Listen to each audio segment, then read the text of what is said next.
People don't leave companies, they leave managers. That's why if you want strong, stable and motivated organization, you need great leaders. In this video, I will show you how to equip yourself and your managers with the tools to lead, develop and truly inspire people. Because leadership is not about the control. It's about creating an environment where people thrive. Welcome back to the channel. Victoria here. We are talking about psychology and business. Together with my master degree, I have more than 18 years of experience in psychology and more than 11 years of leadership experience in IT companies. What does it really mean to manage people and not just processes? Today I will share not only theoretical knowledge, but also my personal experience, because I was a line manager for 21 people, which is quite a number. It was 3 teams in IT company, and with some of them we are still keeping in touch. And I can assure you that people feel how you treat them. And that's why the most important is to change your mindset and how you come to the idea of manage people. What you think it is. What is your definition of managing people? Is it to control and tell them what to do? Or is it to say why it matters and let's think together how to achieve it? You can build good processes, but it's not process like an idea which actually implemented.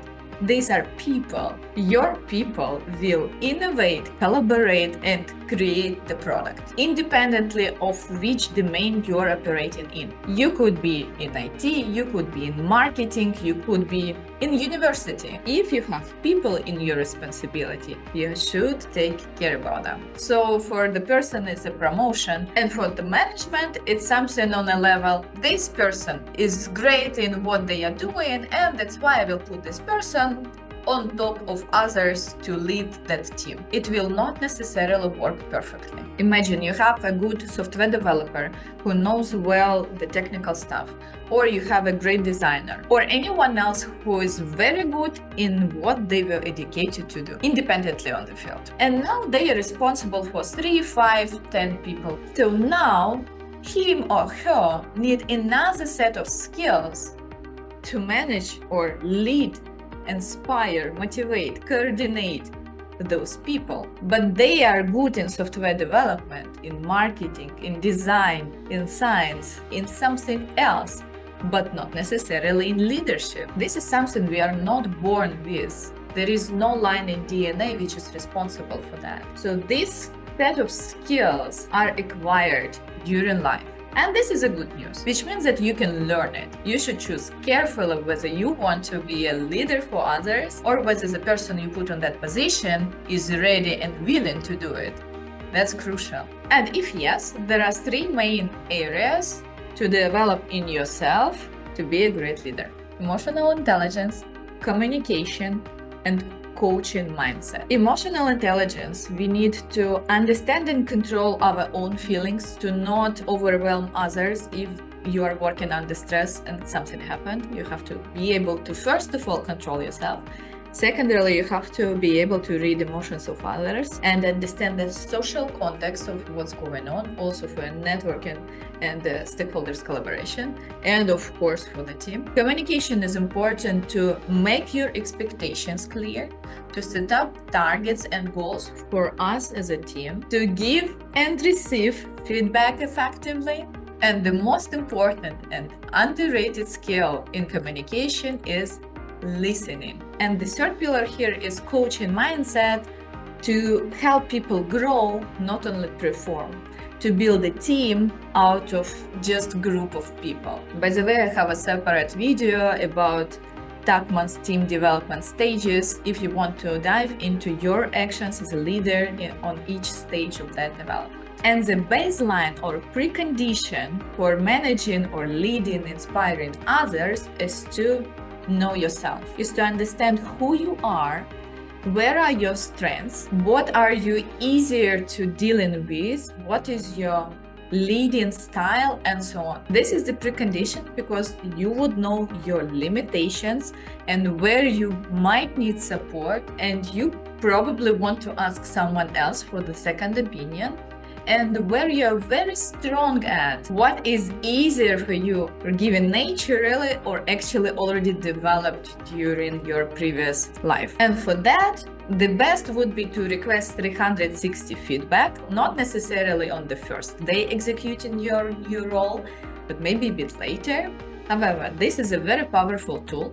When you ask 360, means your peers, your managers, and your subordinates or your employees, people in your responsibility, to give you feedback. It's very well structured. There are closed questions when people can answer yes or no, and there are open questions with free text, their feedback to you. We take it with appreciation because every feedback for us is a possibility to grow. And if you have never done it, maybe it's time to request this 360 feedback for yourself. It will give you the good overview of how others perceive what you are doing. Next concept to understand yourself better is situational leadership. Situational leadership gives us 4 categorization of people and situations in which we have to act differently. In this concept, people could be with low motivation or high motivation and with low level of expertise in the specific field or high level of expertise in this specific field. And for us specifically, it could be easier to work with this or another type of people. For example, someone is more eager to work with a very junior but motivated person who is eager to learn and who is very brave, like not scared of work, just give me, and so on. And people are motivated by that enthusiasm, by the sparkle in eyes, and so on. Others are more motivated by mature people who already know this specific field of work, and even if they are lower in their motivation, but they are already very professional. I know which style I have naturally and where I still have open points to develop, let's put it like this. And you have to know where you are strong. On my trainings or one-on-one sessions, we identify not only your style, but also build a plan how to improve, how to raise those points which still could be developed or improved, enhanced. For example, for me, it's easier to work with people with high seniority because I don't like to micromanage, I don't like to dictate people what to do, and it's easier for me to delegate and trust other than repeat 3 times and explain and then double check and so on. No, it's just easier for me. And if you're also like that, it would mean that for juniors, it would be more difficult to work with you, because you maybe don't dedicate enough time to them, or the other way around. For example, you love this inspired, motivated juniors, but then you like and you have a habit to check and double check and triple check and micromanage and show me the draft and all of this stuff. And then when you work with seniors who are already good enough, they can do without your nose in their business, but we already have the habit to do it, and then it will be difficult for those seniors to work with us. So it's very important to understand who we are, to stop ourselves from doing something which is not applicable for this specific situation and this specific type of people.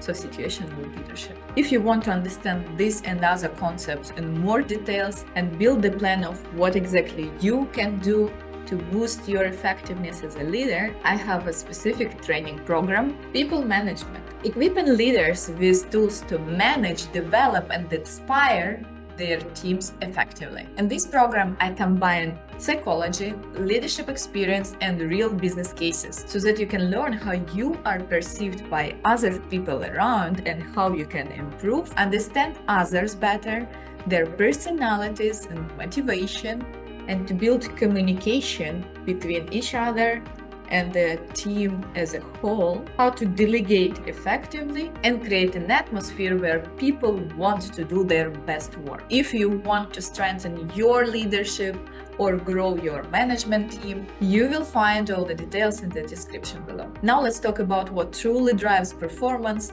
motivation. And again, here we start with ourselves. What motivates you first of all? Primarily, motivation could be divided into 2 main categories: motivation from something to avoid something, and motivation to something, so to achieve something great. Motivation is context dependent. So in health, for example, we can have motivation from, means only to avoid something unless it's painful, as impossible to hold it anymore, you don't go to the doctor, for example. And in business, you're very much motivated to achieve something because of our childhood, parenting style, and so on, just your experience. So in your business specifically, you have to identify your own motivation, why you're doing it, what exactly drives you. Are you doing it to not have, for example, punishments or fines for your not good performance, or you do it to achieve something, and what exactly? Then after you understood it about yourself, you learn it about each of your team members. Here I will give you another tool. On my trainings and courses, I'm diving into smallest details, but right now I will give you the general understanding of what it is. This tool is given on Management 3.0, and it's about your moving motivators. This tool is to identify the priorities of your motivators. So what exactly and how strong motivates you in your work? This tool gives 10 moving motivators, you can see them on the picture, and the task for the person you're working with is to prioritize them. So to prioritize them, put them in one line, from something which motivates them the most to something that motivates them the least. Or the other way around, it actually doesn't matter. For example, a person could be motivated by mastery and curiosity, so wants to dive into something and understand the deepest and most complex connection inside that product or whatever you are doing. Or the highest motivation for the person could be relatedness and acceptance by others. And if you know that there are big issues in your team and people have a lot of conflicts, it means that this specific person will be affected a lot, because the highest motivation for this person is to have stable, good environment and nice collaboration with others, and how this person is perceived by others, and how they are making jokes and the atmosphere around. And if this is an issue in your specific team, then this person is under the risk to resign, to leave the company. So you can use this tool to identify what exactly you as a manager, team leader, can do for the person to improve the feeling of satisfaction for that specific motivator. So after the motivators are in one line, the person would say, this goes up because I'm happy about this motivator, or down. And when person says, okay, it's down, I'm not happy about that, then we discuss which exact actions we can do right now to improve the situation. I personally use this technique many times in my experience with different teams, but also repeating this technique maybe once a year with the same people. And surprisingly, people were even asking, what was my previous result? Can I take a look and compare how my motivators were changing? This is cool that people understand that you do it for them, and they want to see how they are changing, how they are growing. It's inspiring.